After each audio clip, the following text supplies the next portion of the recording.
¿Alguna vez has sentido que algo invisible bloquea la paz en tu hogar? A veces no se trata solo de lo que vemos, sino de lo que permitimos que permanezca en nuestro entorno. En 2 Reyes 2:21, el profeta Eliseo echó sal en las aguas contaminadas y declaró: así dice el Señor, yo he sanado estas aguas, ya no causarán más muerte ni esterilidad. Esta acción aparentemente simple liberó la bendición de Dios sobre un lugar que antes estaba maldito. Hoy veremos cómo este mismo principio espiritual puede aplicarse a tu casa. Te mostraremos cómo usar la sal como símbolo de purificación, protección y consagración en 5 lugares específicos de tu hogar. No es superstición, es obediencia con fe. ¿Estás listo para entender lo que Dios tiene reservado para ti? Desde los tiempos más antiguos, Dios ha utilizado elementos sencillos para revelar verdades profundas. Y entre todos ellos, la sal ocupa un lugar especial. No es solo un recurso cotidiano, ni un condimento que realza el sabor de los alimentos. La sal, cuando es comprendida desde una perspectiva espiritual, se convierte en un símbolo poderoso de pacto, pureza y autoridad. En el Antiguo Testamento, Dios ordenó que todos los sacrificios presentados en el altar debían incluir sal. En Levítico 2:13 leemos: sazonarás con sal toda ofrenda que presentes. No dejarás que falte jamás de tu ofrenda la sal del pacto de tu Dios. En toda ofrenda presentarás sal. Esta instrucción no fue arbitraria ni ritualista. Era un recordatorio constante de que el pueblo estaba en alianza con el Dios vivo. Y esa alianza no debía ser tomada a la ligera.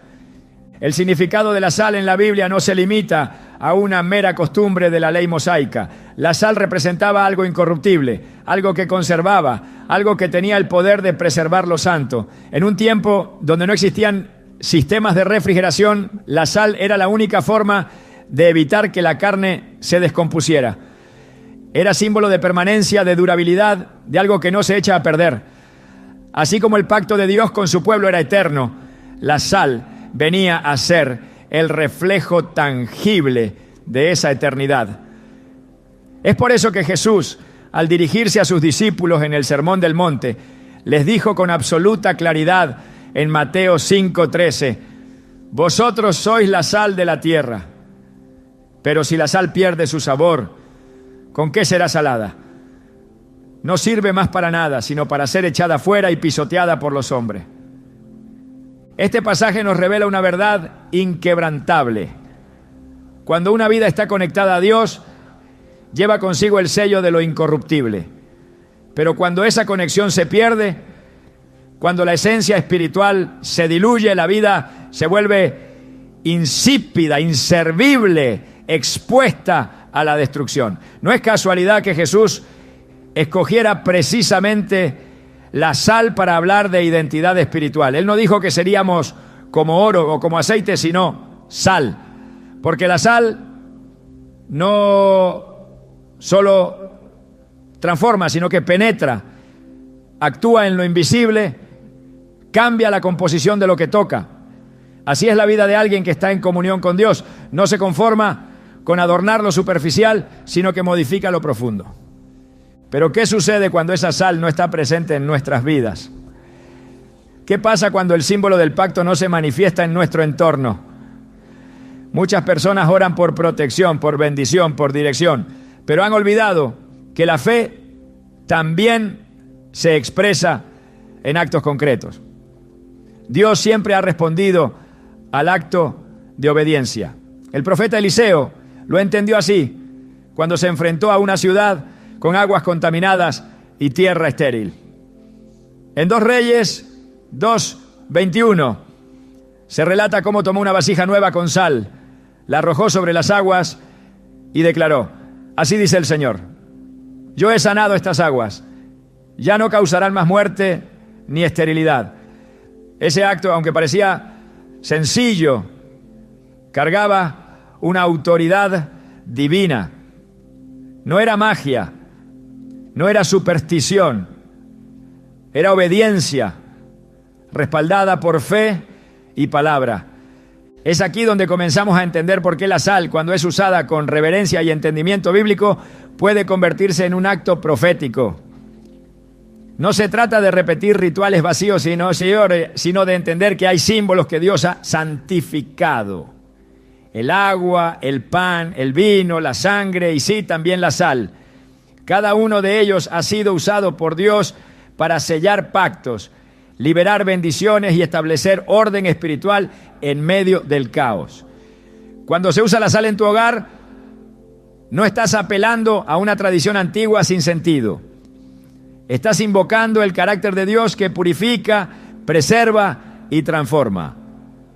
No podemos olvidar que en el mundo espiritual todo espacio comunica algo. Hay hogares donde, sin que nadie lo diga, se respira angustia, desesperanza, conflictos incesantes. Y hay otros donde la paz de Dios es tangible, donde cada rincón parece bendecido. La diferencia no radica en la decoración ni en el tamaño, sino en la atmósfera espiritual que ha sido establecida. Cuando decides consagrar tu hogar con actos simbólicos, respaldados por la palabra, estás diciéndole a Dios: este lugar te pertenece, que cada pared, cada puerta, cada habitación esté bajo tu pacto. Y eso no pasa desapercibido en el mundo espiritual. Uno de los errores más comunes entre los creyentes es subestimar el poder de lo que se hace con fe. Muchas veces se pide ayuda a Dios mientras se mantienen abiertas puertas al enemigo. Se ora por paz mientras se toleran prácticas, palabras y hábitos que generan división. Se clama por bendición mientras se ignora el llamado al arrepentimiento. Por eso es tan importante entender que la sal, como símbolo de pureza, nos llama también a examinar nuestras vidas. En Marcos 9:50, Jesús dijo: buena es la sal, pero si la sal se vuelve insípida, ¿con qué la sazonaréis? Tened sal en vosotros mismos y vivid en paz los unos con los otros. Este versículo une el símbolo externo con una condición interna. No basta con esparcir sal en las esquinas del hogar si el corazón está lleno de orgullo, rencor o incredulidad. La autoridad espiritual no viene por hacer cosas externas solamente, sino por vivir en obediencia. Sin embargo, cuando lo interno y lo externo están alineados, el resultado es poderoso. Imagínate lo que puede suceder en un hogar donde se ora con fe, se vive en santidad y se consagra cada rincón como territorio de Dios. Imagina lo que ocurre cuando las acciones se unen al espíritu de la palabra. Cuando Eliseo arrojó la sal sobre las aguas, también pronunció una declaración profética. Así dice el Señor. No era la sal por sí misma, era la autoridad con la que se usaba. De igual manera, cuando uses sal en tu hogar, que no sea un gesto vacío, sino un acto de fe consciente, respaldado por una vida rendida a Dios. La sal también habla de juicio. En Génesis 19, cuando Dios destruyó Sodoma y Gomorra, la esposa de Lot, al desobedecer la instrucción divina y mirar atrás, fue convertida en estatua de sal. Este detalle nos recuerda que la sal no solo preserva, también puede representar la consecuencia de ignorar la voz de Dios. La sal es símbolo de separación entre lo puro y lo impuro, entre lo consagrado y lo profano. Por eso, cuando decides usarla como instrumento de consagración, debes hacerlo con temor reverente. No es un talismán, es una afirmación espiritual de que has decidido separar lo que pertenece a Dios de lo que no. En la cultura hebrea, la sal era parte de todos los pactos duraderos. El llamado pacto de sal significaba una alianza perpetua. En Números 18-19, Dios habla así del pacto con los sacerdotes. Es un pacto de sal perpetuo delante del Señor para ti y para tus descendientes. Este tipo de pacto era irrompible, implicaba fidelidad, lealtad, compromiso eterno. Cuando entiendes esto, comprendes por qué consagrar tu hogar con sal no es algo trivial. Es una forma de declarar que lo que sucede entre esas paredes está bajo el dominio de Dios y que tú has decidido honrar ese pacto con cada palabra, decisión y acto cotidiano. El mismo Jesús, antes de ir a la cruz, habló del fuego y la sal como parte del proceso de purificación que vivirían sus discípulos. En Marcos 9:49 dijo, porque todos serán salados con fuego. Esta declaración enigmática apunta a una verdad profunda. La vida cristiana no está exenta de pruebas, pero esas pruebas, cuando son vividas en el pacto con Dios, no destruyen, sino que purifican. Ser salado con fuego es ser sometido a procesos que sacan lo mejor del espíritu, que eliminan lo que no sirve, que preparan para un propósito mayor. Por eso, cuando un hogar es consagrado con sal, también es una declaración de disposición. Señor, si hay algo aquí que necesita ser transformado, hazlo. Si hay algo que debe ser cortado, quítalo. Si hay algo que debe ser restaurado, actúa con tu poder. Quizás te preguntes si todo esto realmente tiene un efecto. La respuesta es clara. Cuando se hace con fe y obediencia, sí lo tiene. Porque no es la sal la que cambia las cosas, es Dios respondiendo a un corazón que actúa conforme a su palabra. Así como la sangre del cordero en los dinteles protegió a las familias hebreas en Egipto, así también los símbolos consagrados con fe hoy pueden ser señales visibles de una entrega espiritual total.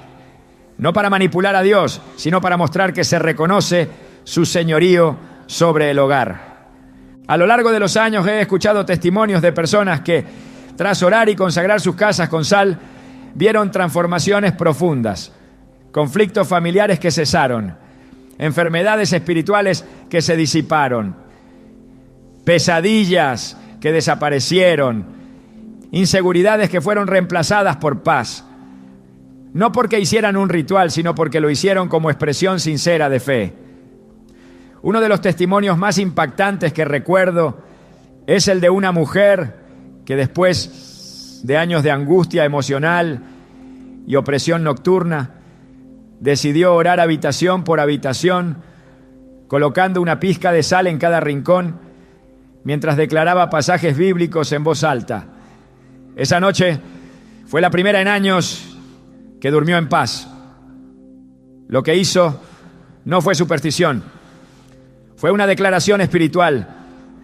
Este lugar le pertenece a Dios. Y es que cuando tomas autoridad espiritual sobre tu entorno, comienzas a caminar como hijo del reino.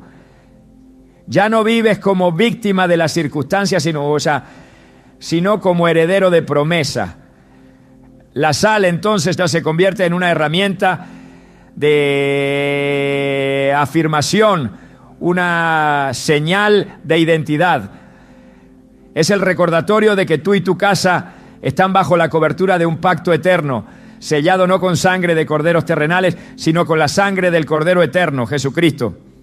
Por eso, antes de pasar a los lugares específicos del hogar, donde esta práctica puede ser aplicada con sentido espiritual profundo, es indispensable que comprendas este fundamento.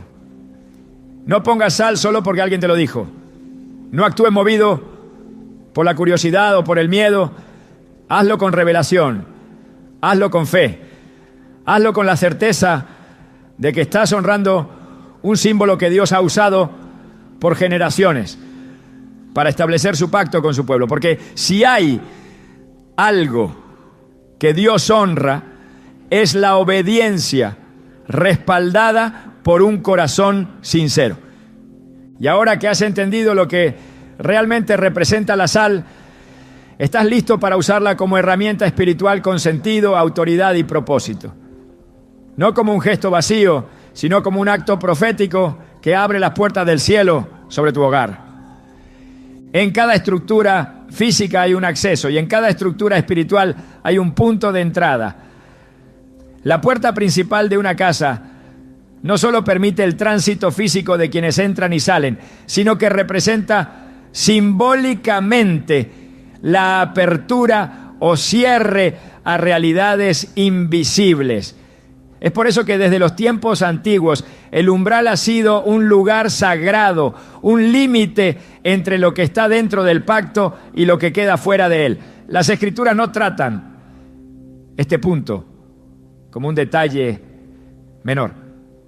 Dios ha sido claro en establecer que el lugar donde se accede debe ser protegido, consagrado y señalado como territorio bajo su autoridad. En Éxodo 12 encontramos una de las escenas más poderosas en la historia del pueblo de Dios. Cuando la 10ª plaga iba a caer sobre Egipto, Dios dio instrucciones muy precisas a los israelitas. Debían sacrificar un cordero sin defecto, tomar su sangre y untarla en los postes y el dintel de sus puertas. En el versículo 23 se lee: porque el Señor pasará hiriendo a los egipcios, y cuando vea la sangre en el dintel y en los 2 postes, pasará de largo aquella puerta y no dejará entrar al heridor en vuestras casas para herir. La sangre aplicada en la entrada no fue simplemente una señal externa, fue una marca espiritual que diferenciaba los hogares bajo el pacto de aquellos que no lo estaban. Lo que sucedía al otro lado de esa puerta no dependía del azar, sino de la obediencia. El umbral se convirtió en un testimonio visible de consagración. Dios no necesitaba la sangre para identificar quiénes eran su pueblo, pero exigía una señal de fe activa. Esa sangre visible desde afuera hablaba de confianza, de obediencia, de pertenencia. De la misma manera, consagrar hoy la puerta de un hogar con sal, cuando se hace con el entendimiento de lo que representa, es una forma de afirmar: este lugar está bajo el gobierno de Dios y todo lo que intente cruzar sin su permiso será rechazado.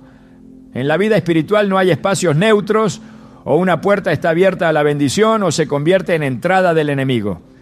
Por eso Jesús dijo en Juan 10:9: yo soy la puerta, el que por mí entrare será salvo, y entrará y saldrá y hallará pastos. El Salvador mismo se definió como una puerta, no como una pared infranqueable ni como un muro defensivo, sino como una entrada específica por donde se accede a la vida eterna. Esto revela que las puertas tienen un valor espiritual profundo. Son el lugar de paso entre una condición y otra. En muchas culturas del mundo antiguo, las puertas eran también el sitio donde se establecían pactos, se discutían juicios y se sentaban los ancianos. Era un lugar de decisiones y de autoridad. No es casual que en Deuteronomio 6:9, al hablar de las palabras del mandamiento, se instruyera al pueblo: y las escribirás en los postes de tu casa y en tus puertas. Porque la puerta no solo debía ser un punto de entrada, sino un recordatorio constante del pacto, de la palabra y del Dios que guardaba a su pueblo.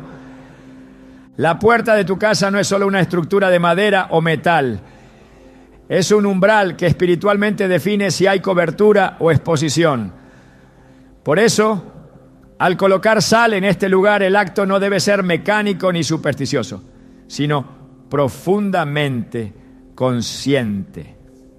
La sal en la puerta representa una declaración espiritual, que lo impuro no puede entrar, que lo profano no tiene lugar, que solo lo que ha sido santificado por Dios tiene acceso a tu hogar. En 2 Crónicas 23:19 se registra que cuando Joás fue establecido como rey y la casa del Señor fue restaurada, se colocaron porteros a las puertas de la casa del Señor para que por ninguna vía entrase nadie inmundo. La puerta era resguardada como símbolo de reverencia. No todos podían cruzarla, solo quienes estaban en condición de santidad. En la dimensión espiritual el enemigo siempre busca entradas. No puede penetrar donde no hay permiso. Por eso, muchas veces su estrategia no es forzar, sino engañar. Intenta hacerse paso con argumentos sutiles, con legalidades que el mismo ser humano le ha abierto. Cuando una puerta no está consagrada, cuando no está espiritualmente delimitada, se convierte en un punto vulnerable. Pero cuando está sellada con la autoridad del nombre de Cristo y con símbolos de pacto, como la sal, se transforma en una barrera infranqueable para toda obra de tiniebla. Jesús enseñó con claridad en Lucas 11, 21 a 22. Cuando el hombre fuerte armado guarda su palacio, en paz está lo que posee. Pero si viene otro más fuerte que él y le vence, le quita todas sus armas en que confiaba y reparte el botín.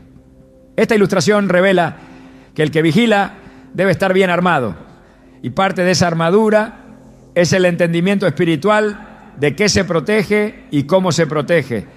El acto de colocar sal en la puerta cuando se hace con oración y reverencia no es una costumbre vacía, es un acto simbólico que recuerda el pacto eterno con Dios. Es una forma de decir: esta casa pertenece al reino de los cielos.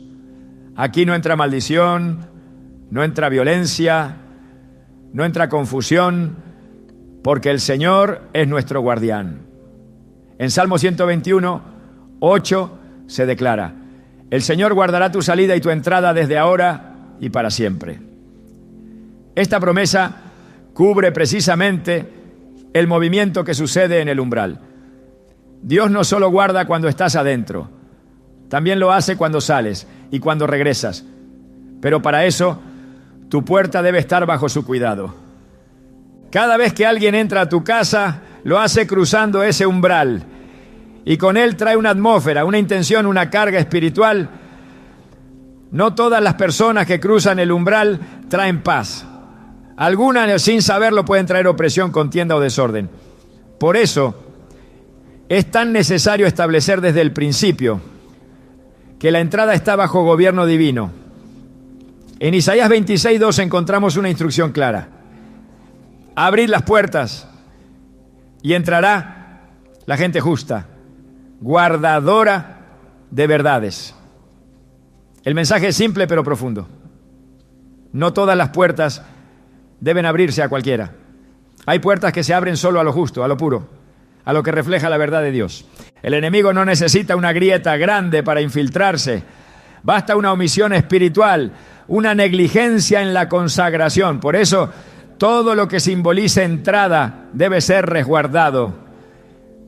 En el libro de Nehemías, cuando se reconstruyeron los muros de Jerusalén, se dio atención detallada a cada puerta. La puerta del pescado, la puerta del valle, la puerta vieja. Cada una fue restaurada, consagrada y vigilada. En Nehemías 7:3 se ordenó: no se abran las puertas de Jerusalén hasta que caliente el sol, y mientras estén en sus puestos los que las cierran, se echen cerrojos, se pongan guardias de los moradores de Jerusalén, cada uno en su guardia, y cada uno delante de su casa. Esta medida no era paranoia, era discernimiento. Porque quien entiende el valor de la entrada, protege con celo lo que ha sido confiado.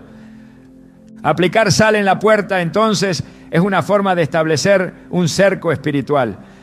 Así como Job fue rodeado por un cerco de protección divino, tú también puedes declarar esa cobertura sobre tu hogar. En Job 1:10, Satanás mismo admite que no puede tocar a Job porque hay un cerco a su alrededor. ¿Qué protege ese cerco? Lo que ha sido entregado, consagrado, puesto bajo la voluntad de Dios. Tu puerta no es un lugar común, es un altar de paso, es un punto donde se cruzan mundos, el externo y el interno, lo natural y lo espiritual. Por eso debe estar sellada bajo pacto. Cuando el pueblo de Israel entró a la tierra prometida, una de las primeras instrucciones fue establecer señales visibles de la presencia de Dios. En Deuteronomio 11:20 Dios dice: y las escribirás en los postes de tu casa y en tus puertas.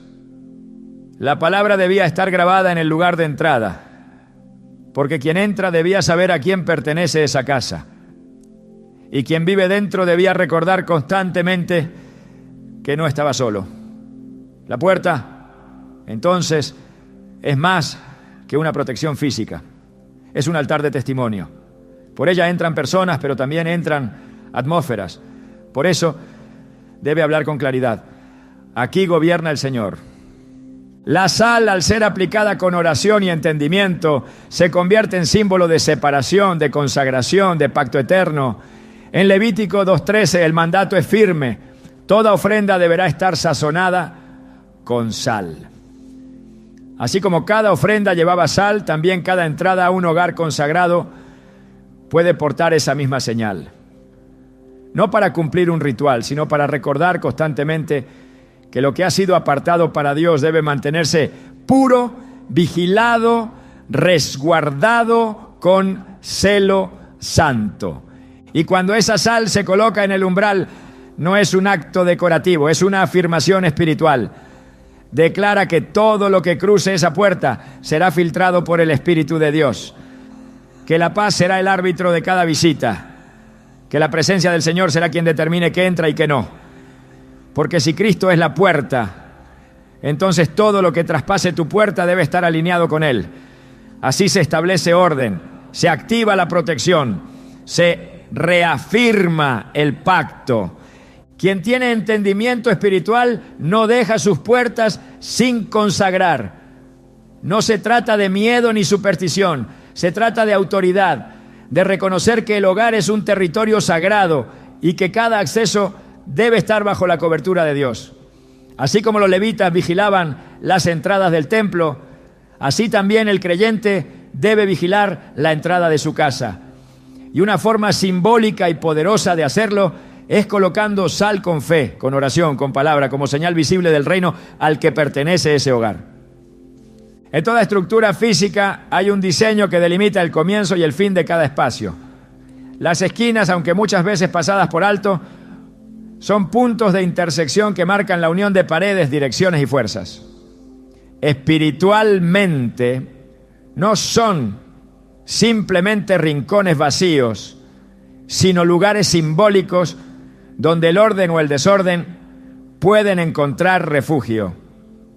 A lo largo de las Escrituras, Dios ha demostrado que incluso los lugares ocultos o periféricos tienen un valor esencial cuando se trata de establecer su presencia, su justicia y su protección. No hay detalle insignificante en un territorio que ha sido consagrado. El libro del profeta Ezequiel ofrece una visión clara sobre el papel que tienen las esquinas en el contexto espiritual. Al describir la visión del templo restaurado en Ezequiel 46, 21 a 22, se mencionan las cámaras construidas en las esquinas del atrio, destinadas para cocer los sacrificios del pueblo. Estas cámaras, aunque no eran el centro del templo, cumplían una función sagrada. Estaban al margen del área principal, pero formaban parte de la estructura ordenada por Dios. Esto revela que aún los espacios periféricos tienen un propósito divino cuando se los somete a la voluntad del Altísimo. El hecho de que se colocaran funciones santas en esas esquinas demuestra que nada debe quedar sin cubrir por la presencia de Dios. Las esquinas de una casa, aunque físicamente discretas, representan lugares donde muchas veces se acumula lo que no se ve. En lo natural son espacios donde el polvo se oculta, donde se deposita lo que no se quiere a la vista. En lo espiritual ocurre algo similar. Los rincones pueden convertirse en zonas donde se acumulan residuos de conflicto, recuerdos dolorosos, palabras no sanadas, atmósferas retenidas por el silencio o el olvido. Cuando se permite que estos rincones permanezcan sin la luz de la palabra, pueden convertirse en puntos de acceso o refugio para influencias que no provienen de Dios. Por eso, consagrarlos con sal, acompañada de oración, representa una acción espiritual que ilumina, limpia y restaura incluso lo que estaba olvidado. El carácter de Dios es claro cuando se trata de su cobertura. Él no hace obras incompletas. Cuando da una promesa, la cubre de principio a fin. Cuando extiende su mano, no deja espacios al azar. En Job 1:10, Satanás mismo reconoce esta cobertura total al decir: ¿no le ha cercado alrededor a él y a su casa y a todo lo que tiene? El cerco del que habla es una cobertura integral, no parcial, no simbólica solamente, sino efectiva. Esa cobertura incluía todo lo que pertenecía a Job y por tanto se extendía a cada rincón de su propiedad. Si Dios establece un cerco, lo hace también sobre lo oculto, sobre lo que nadie ve, sobre las esquinas que el ojo humano descuida. Cuando el pueblo de Israel recibió la orden de levantar campamento, lo hizo bajo una disposición específica. Las tribus se ubicaban alrededor del tabernáculo conforme a una disposición geométrica ordenada por Dios. No había un solo ángulo sin asignación. No existía una esquina sin presencia. Cada tribu tenía su lugar. Esto refleja que la presencia divina no tolera el caos. Cada espacio debe estar bajo autoridad. Cada extremo debe responder a una estructura de pacto. Si algo queda suelto fuera del diseño, se convierte en una potencial brecha. Por eso, cuando se coloca sal en las esquinas del hogar, el acto no es decorativo, es una proclamación de que incluso lo oculto está bajo el gobierno del Señor. En Proverbios 4:27 se dice: no te desvíes a la derecha ni a la izquierda, aparta tu pie del mal. Esta instrucción encierra un principio de integridad y cobertura. El camino del justo es recto, pero está bordeado por límites definidos. A la derecha y a la izquierda están los márgenes, las esquinas, los bordes del camino. Y aunque el corazón puede ir en dirección recta, los bordes deben estar guardados. Porque en esos márgenes muchas veces se introduce el error, la distracción, la contaminación espiritual. No basta con caminar recto, hay que proteger lo que está a los lados. La sal en las esquinas del hogar es un recordatorio físico de ese principio espiritual. No dejar espacio a la desviación, no permitir que en los extremos se refugie lo que debe ser expulsado. Dios no actúa de forma parcial. En Josué 6, cuando el pueblo de Israel rodeó Jericó, no bastó con que tocaran la trompeta en un solo lugar.